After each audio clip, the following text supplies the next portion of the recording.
The historic resort city of Lapu-Lapu is the land of the first hero of the Philippines, Datu Lapu-Lapu, and is considered as one of the greatest figures in Philippine history. With its rich culture and arts, Lapu-Lapu City will gain its heights of popularity in the next years to come. The Battle of Mactan that happened on April 27, 1521 is a day to look back and commemorate the victorious fight against the Spanish colonizers. The warriors of Lapu-Lapu, a native chieftain of Mactan Island, overpowered and defeated the Spanish colonizers under the command of Ferdinand Magellan, who was killed in the battle.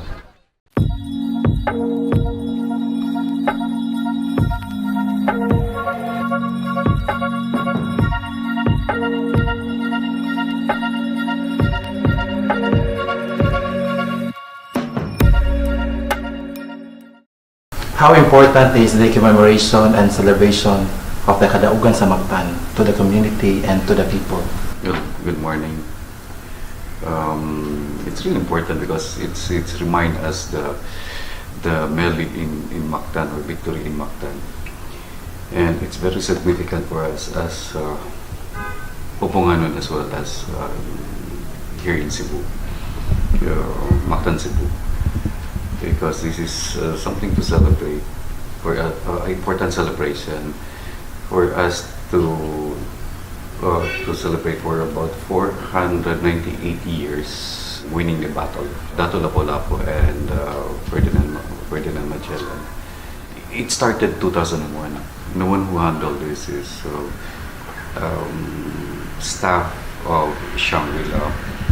From 2001 to 2006. Basically, Rampada is the secondary activities of the reenactment. I will call it as a celebration, it's a dance to celebrate the victory of Lapu-Lapu's battle.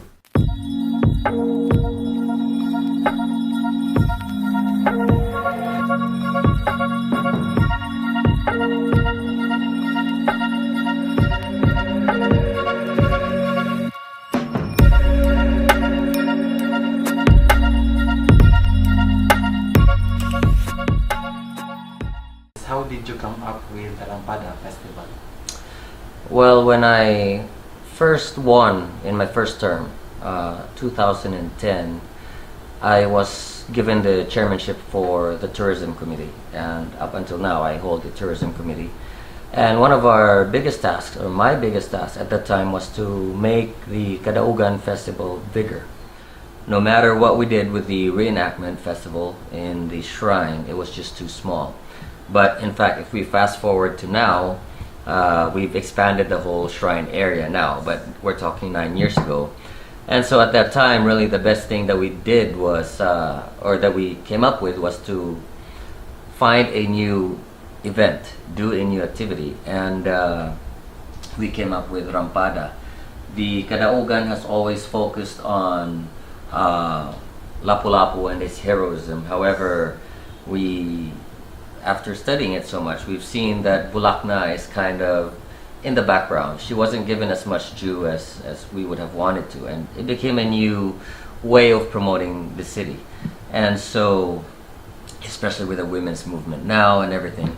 And so we came up with Rampada, which is actually a fusion of Rampa and Calzada. Calzada meaning the roads, and Rampa, which is to flaunt and to exhibit your way. So it became very catchy, Rampada, talented dancers, talented singers, and so it really became a way of finding new talent in Lapu-Lapu City, and it's just grown ever since. It is to celebrate Bulakna, but other than that, because the actual event actually happens on April 27, which is also what Kadaugan is, when Kadaugan is. So Kadaugan is the reenactment of Lapu-Lapu versus Magellan, when Lapu-Lapu defended the island of Mactan, allowing no invaders to come in. And you know, as we say, Lapu-Lapu is the first hero in the Philippines, and only now has he been given the right due. Lately has the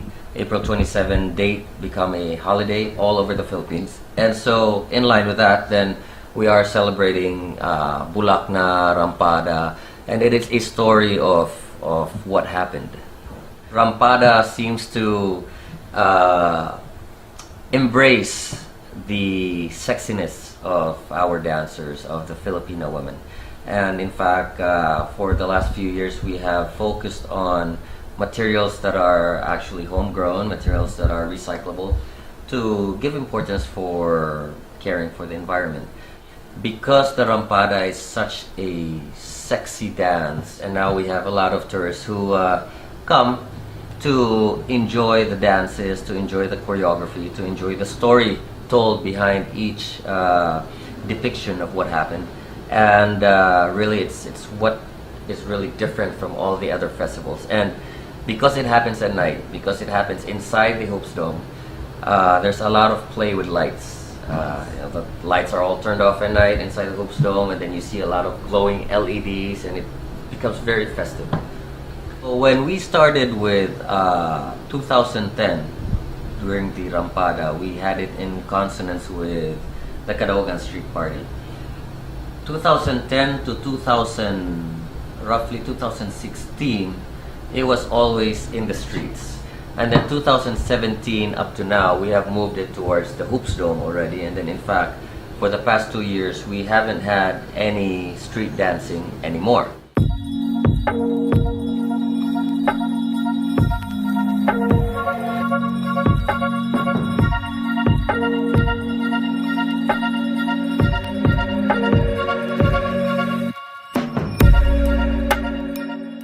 As one of the organizers of the Rampada Festival, can you tell us more about the festival? Well, Rampada Festival was created 2011 at the first term of Honorable Haridon Radasa. He's the mind of this creation of this cultural activity. How about Kadaugan sa Mactan reenactment battle per se, palakdan siya. Padakon siya nga celebration gyud siya nga nakahatag og festivities sa festive na daan na battle reenactment.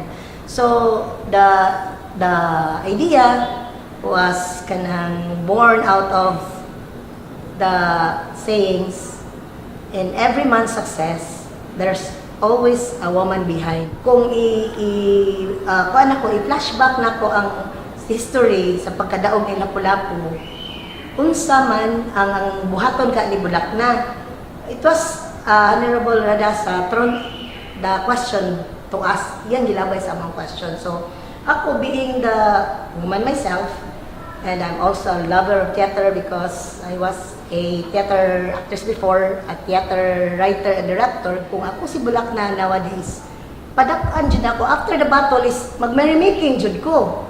Magpapista ko or magpainasal, something like that. So it started there. But gitanon na to siya na cultural activities because nga we are Lapu-Lapu, the first hero that defeated the foreign aggressors. Rampada Festival is like the sayings bitaw nato nga nagsigi na san mugrampa sa karsada. So that's why in 2 words ko na siya nga rampa sa karsada. Cultural gid siya. But then sa karon good, we have to be at pace also with the millennials. And diha nahitabo jud siya nga ang Rampada himuon na to siya nga cultural activity in a sense nga dili siya mainstream nga cultural, tagaan na to siya og gamay nga taste of foreign siya nga kanang purpose nga tanang people in the walks of life makasakay siya. Yes, it is very unique in a sense na we are highlighting the victory, the bravery, and the festivity. Kay inana man ta mga Pinoy. And even Lapu-Lapu, naa siya rich nga culture gyud sa inana nga kanang merrymaking. Victory, bravery, victory dance.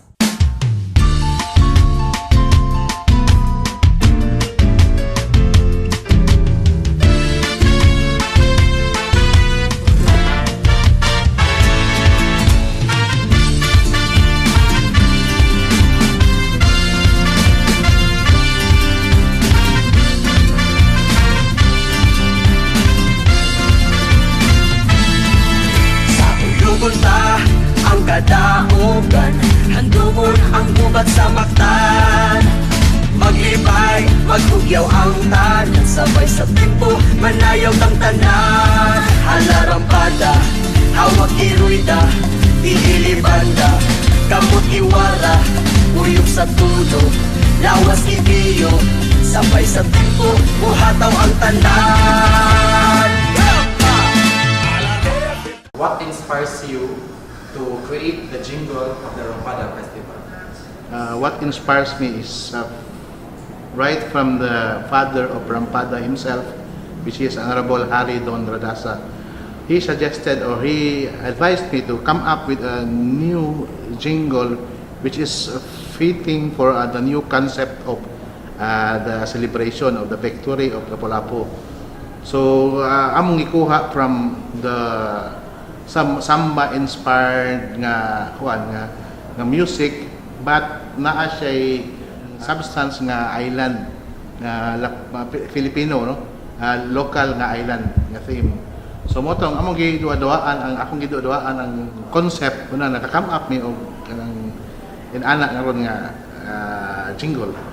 I guess the first few lines is sa ulugon ta ang Kadaugan. Kanya andumon ang gubat sa Mactan.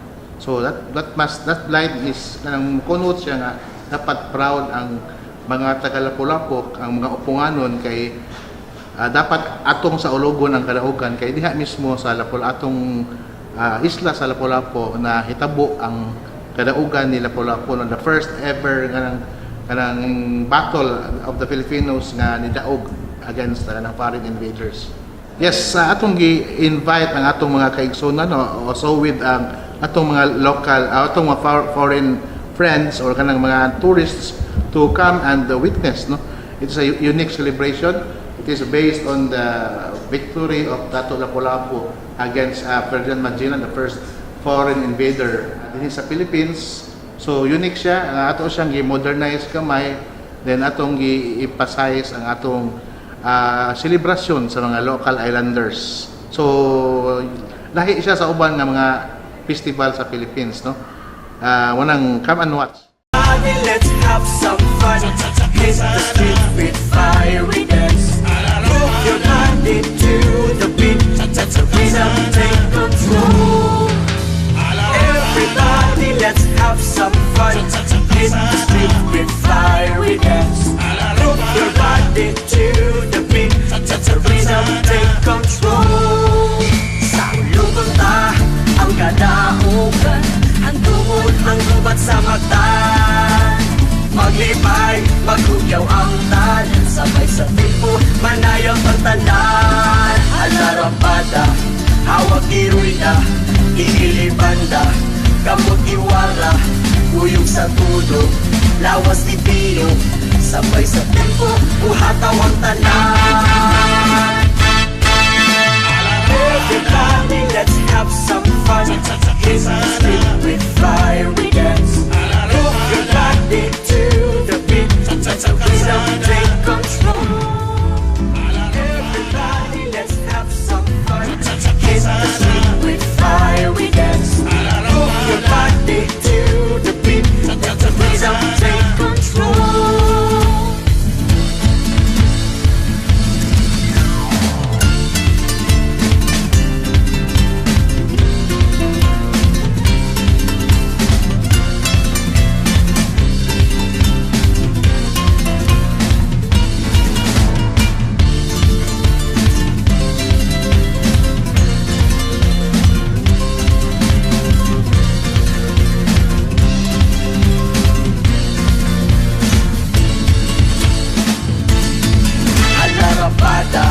Hawak iruida, ihilibanda, kamot iwara, uyog sa tulo, lawas ibiyo, sabay sa tempo, buhataw ang tanan. Hala Rampada, hawak iruida, ihilibanda, kamot iwara, uyog sa tulo, lawas ibiyo, sabay sa tempo, buhataw ang tanan.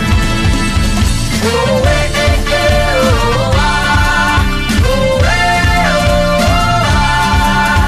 Oh, eh, eh, eh, oh, ah. Oh, eh,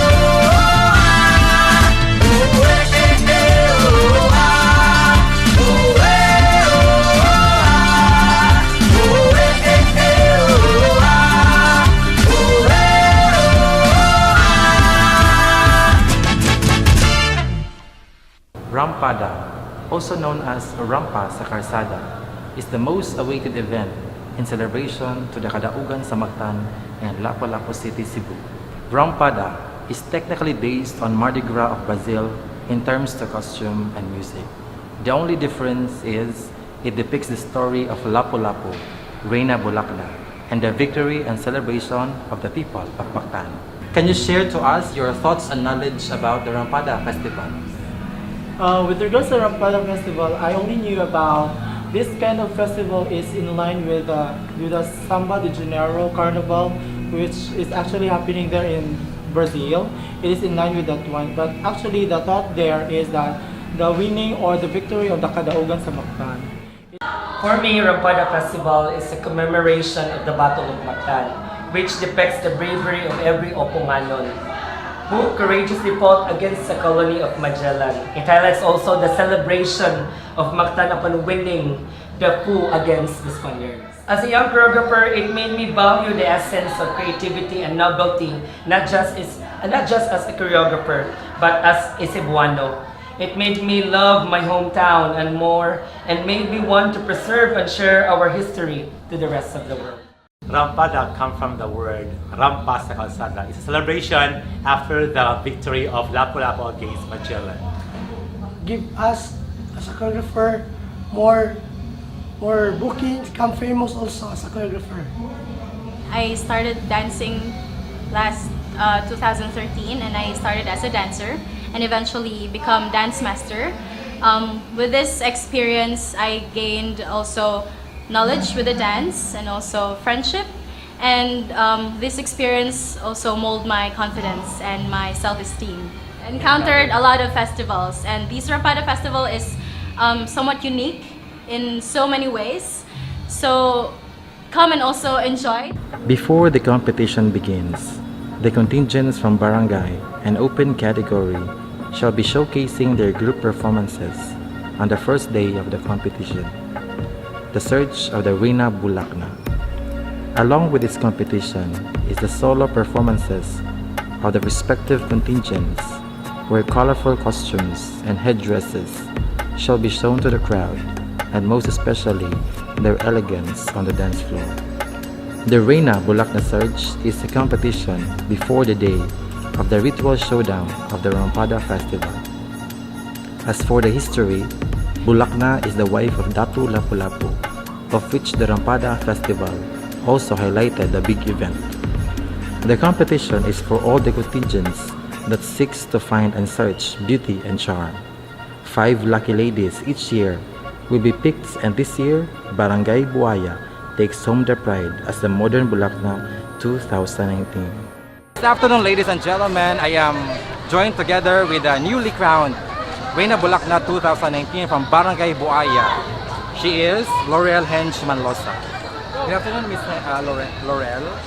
So, how was the feeling right after you are being announced as Reyna Bulakna 2019? Well, of course, I was surprised and got shocked. I'm not expecting that I will be the newly crowned Reyna Bulakna 2019. Yes, it's my first time ever since, and it is also my first time watching Rampada, and I am participating my first time in this event. Well, the lesson I've learned is keep on pursuing your passion, no matter there are a lot of challenges that you will be facing. There are some doubts that you are thinking, but still pursue your passion, love your talent, show off your skills, and showcase your talents to all the people to inspire, of course, the youth.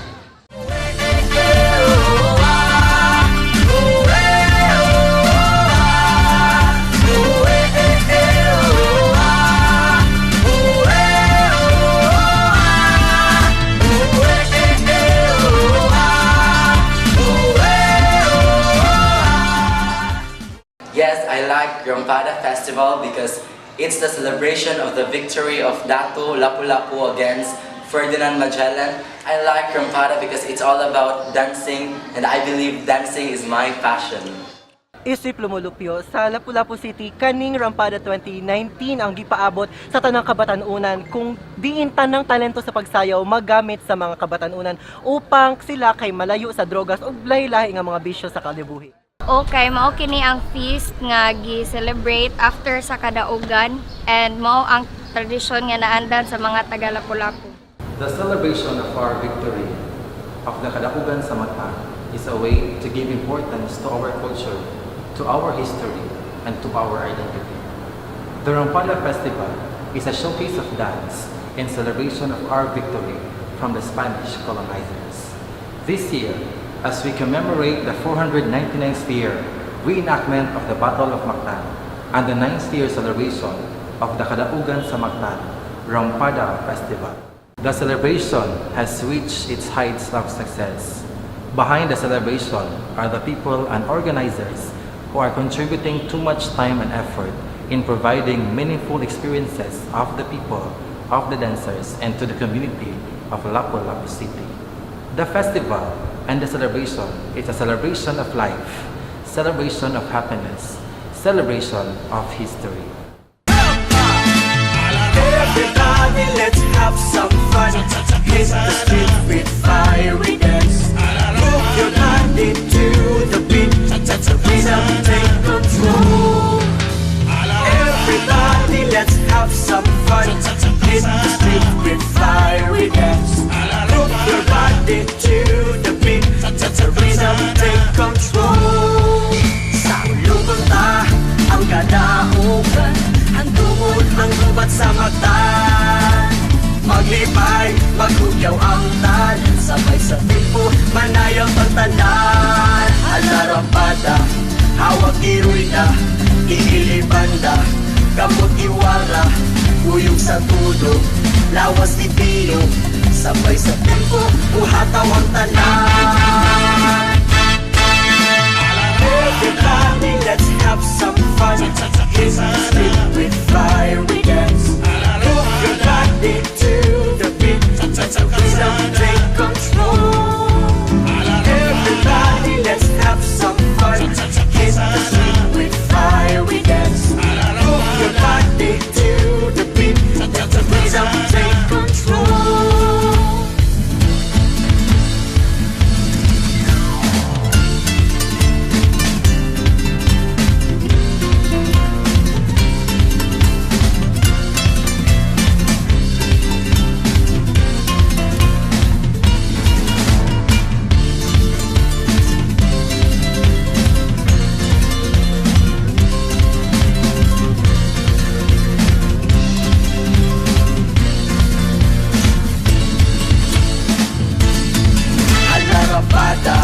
Hawak iroida, tigil-ibanda, kapot iwara, uyog sa tulo, lawas ni Pio, sabay sa tempo, uhataw ang tanan. Hala Rampada, hawak iroida, tigil-ibanda, kapot iwara, uyog sa tulo, lawas ni Pio, sabay sa tempo, uhataw ang tanan. Oh,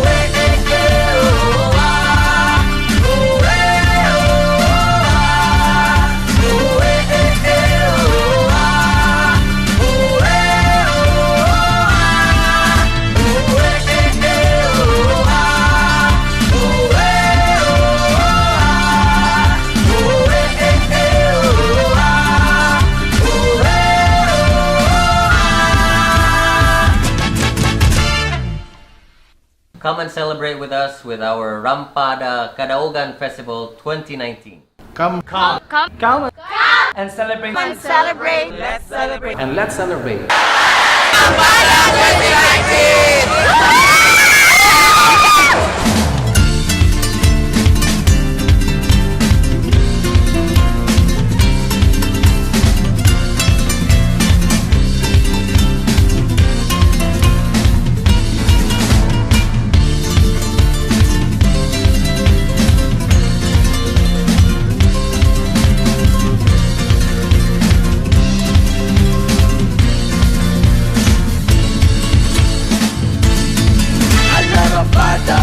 Hawak iroida, tigil-ibanda, kamot iwara, uyog sa tulo,